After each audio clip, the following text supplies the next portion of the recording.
For more on this, let's bring in Kansas Republican Senator, a member of the Intelligence Committee, coming off his own recent trip to China, Senator Jerry Moran. Senator, welcome. Mike, good afternoon from Kansas. Good morning here and good afternoon to you. It's great to see you. I'm curious what your reaction is as a member of the Senate Intelligence Panel to the U.S. with Nigeria taking out ISIS's second command in recent hours. Well, it's great to see our capabilities demonstrated, and I commend the joint effort and thank our American military for their successful raid in eliminating this individual and perhaps individuals plural. And ISIS has been such a threat to so many people, and particularly various religions. And so the departure of these individuals, the destruction of ISIS, the steps taken to destruct ISIS, all good news from a point of view of a more peaceful life around the globe. I thank them very much. President Trump is just back from his trip to China. Let's hear from him, and I'll get you to react to it, sir. Okay.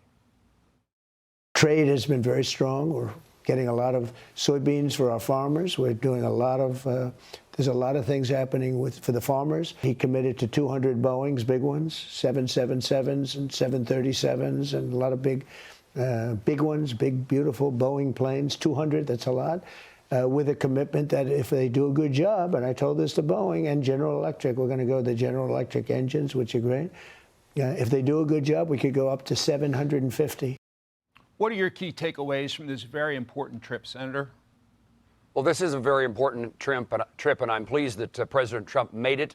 I'm pleased to know that Xi Jinping has agreed to return to the United States in September. That's just a few days before the trade agreement, the hiatus in the trade agreements was put on hold in October when it expires. So we'll have another chance to have a conversation between these two leaders. China is a hugely important country in the world, significant military, significant economic power, and the president was right to go take this visit. We're waiting on agreements on the trade deals. Certainly China has admitted that they have altered the licensing agreements, reinstated them for U.S. beef to return to China. That's a piece of good news. Here in Kansas and across ag country, we're waiting for the details regarding soybeans. In Kansas, grain sorghum is hugely important. I was texting Ambassador Greer while he was in China about please don't forget grain sorghum, something we grow here in Oklahoma and Texas that China has been a huge importer of. And then absolutely we're interested and pleased by whatever the ultimate number of Boeing aircraft that is purchased. That's, again, important to the country. Huge economic benefit and employment opportunity. And that's certainly true here in Kansas, where Boeing has 14,000 employees. So I think what we're looking for is to China to say exactly what they've agreed to. And then, of course, we need to make certain that they live up to that agreement. Your colleague, Senator Chris Coons, is expressing some concerns. Let's play him, and I'll get you to react.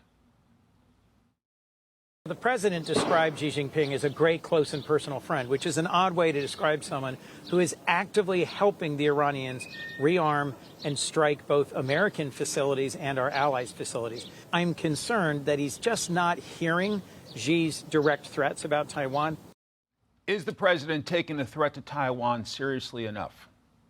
Well, in my visit, along with 4 of my colleagues just last week to China, it was made clear to us that Taiwan is the touch point of any negotiations and a successful relationship between the United States and China. A successful relationship to me means that we are less adversarial and we are more cooperative. But China is a significant competitor to the United States, and we need to make certain that whatever we concede is something that still remains in the United States' best interest, and that we get something significant in return that's in the United States' best interest.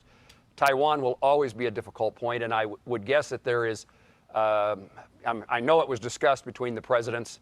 My guess is we'll be hearing more about that, but probably most likely it's something that will remain probably unspoken. And I hope to hear something when I get the chance to return to Washington, D.C. and get in that classified setting to learn more about Taiwan and what was said and what was not said. Important to the United States, important to China, and a touchstone for our future relations. On the political front, then, there's the return of former Vice President Kamala Harris. Let's play her. And so I'm inviting us all to basically say, look, let's engage in a good old-fashioned round table where we agree there are no bad ideas. And let's invite then approaches and ideas that are about, for example, Supreme Court reform, including the notion of expanding the court. She's calling for scrapping the Electoral College, packing the Supreme Court. What's your reaction, Senator? Well, I strongly oppose Kamala Harris's views on that and many other things. Generally, would say that the Supreme Court, we need to protect our Constitution. We need to abide by our Constitution, and we ought not try interfering with the Constitution. Put it at the forefront. It's what protects our freedoms and liberties and makes our country the great country that it is. So I would say that what the Vice President has said is not helpful to resolving any differences and pulling anybody together here in the United States. Senator Jerry Moran of the great state of Kansas, great to see you, sir. Thanks for your time. Thank you, sir.